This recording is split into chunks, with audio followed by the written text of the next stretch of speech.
What's up guys, it's Chachi Power here with Rocket Punch Army. I'm going to do a review of something that is quite possibly one of the coolest pieces in my collection. A lot of you will be astonished, a lot of you will just wonder what the hell I'm talking about. But for the most part we can all agree that this is going to be very, very cool after you find out what's going on. So prepare to be astonished as we unveil the custom 99% diecast Mazinger Z. And yes, it's a custom. This is completely handmade, so this is not something you can buy in a store. And again, it's 99% diecast. It would be 100, but kind of had to make the scrander out of acrylic and the chest plates, but other than that, completely metal. Now we'll move right back up here to his face. You notice I got this dude on a stand, and that's because of his weight, he just can't even stand. And due to his origins of being handmade, unfortunately it's not. I mean, to me it's perfect, but as a figure, there could be some improvements as far as having tighter joints. But I mean, this is not something you can complain about. I mean, this is not coming out of a mass-produced factory. This is coming out, in not even a limited run. This is just a one-off, and it's completely metal. You'll see the paint is just spectacular. So really, complaining about loose joints is really beyond nitpicking. The figure is freaking heavy. I mean, like I said, this is completely die-cast.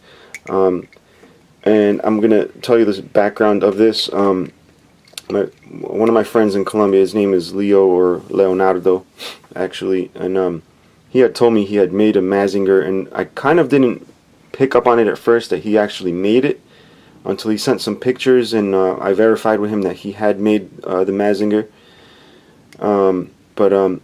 Yeah, I confirmed with him, and he showed me pictures, and I was just completely blown away. And then I got into this whole obsession with trying to make die-cast figures, which didn't pan out in the end, but this is the end result of his passion. What you might want to do is watch the video that he made, which I translated, roughly translated at the bottom, showing the steps that he took to make this. Now, unfortunately, I never got around to doing a part 2. There is a second part where he explains a bit more, but you basically get the gist of what's going on with this figure. And the figure did not have the fist. What happened is he actually had somebody sculpt these hands, and if I understood him correctly, it's the people that basically make little stuff out of clay that sell to tourists and stuff. Make these up, and I mean, just take a look at that. That's just simply stunning. That's hand sculpted hands. The other things that had to be customized was the hole back here. I believe this hole back here had to be cut in the molds to allow for this scrander piece.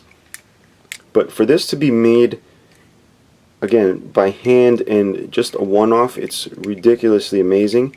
And this is not just regular spray paint, but it's some special process where the paint is just like not coming off. I mean, it's just perfect. So basically, I went over his house. I went to visit him over in Colombia just recently, and was checking out his Transformer collection, which is really awesome, by the way. And he had mentioned before I even got there that he had something for me, and I totally forgot about it till the end of the night when it was time to leave. He showed me the Mazinger here, and I thought it was really cool. I said, "Oh man, I finally get to see this piece in person." And he basically said it was mine.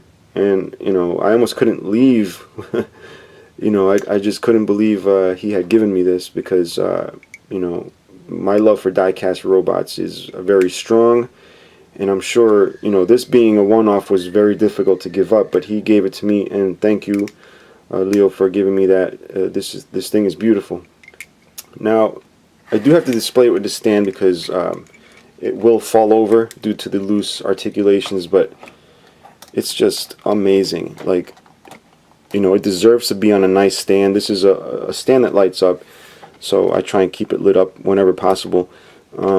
that's really the only way I'm going to get it to stand. I'm going to try and figure out something to tighten up the joints, but for now that's how it's going to be.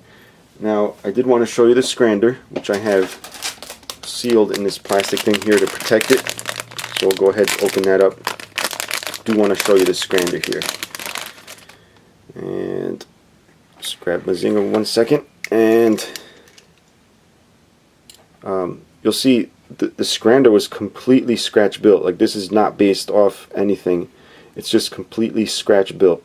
So it's just layers of acrylic pieces just fused together. And then the bottom section here is actually die cast also. So like I said, he had to cut this out, custom make this hook so that it goes in there and holds the scrander. And you know, without really spoiling the video that I did already that explains how he did it, they basically took an old school, like I'm assuming it was a bootleg, a plastic Mazinger, and you know, they took it apart, they did the custom hands and stuff, and they actually made a mold. They only did a mold of one side. As you'll notice, there's the rivet here, not here. So they basically took the same mold to make 2 feet. You'll see these 2 feet are obviously from the same mold to make one Mazinger here, and everything else was hand painted. There is what I believe it's called matte nickel plating, which it's not silver paint, it's actually a nickel finish. So it's just a lot of love was put into this robot, and I just wanted to show you guys this. I just thought it was wonderful that he let me have it. Unfortunately, I went there with a camera to take a picture of us together, you know, as a memory of the trip, a little souvenir, and I left there without taking a picture. But thank you, Leo. Thank you very much. I really appreciate it, and I hope you guys enjoy it for what it is. You know, it's a very special item to me. So let me know what you guys think. You can leave comments below, and definitely check out that video, guys. He does explain how it's made. He shows some molded pieces that aren't painted. It's really cool. So definitely check it out. And I know, guys, if you enjoyed the video, subscribe, leave comments below, and I'll see you guys soon. Bye bye.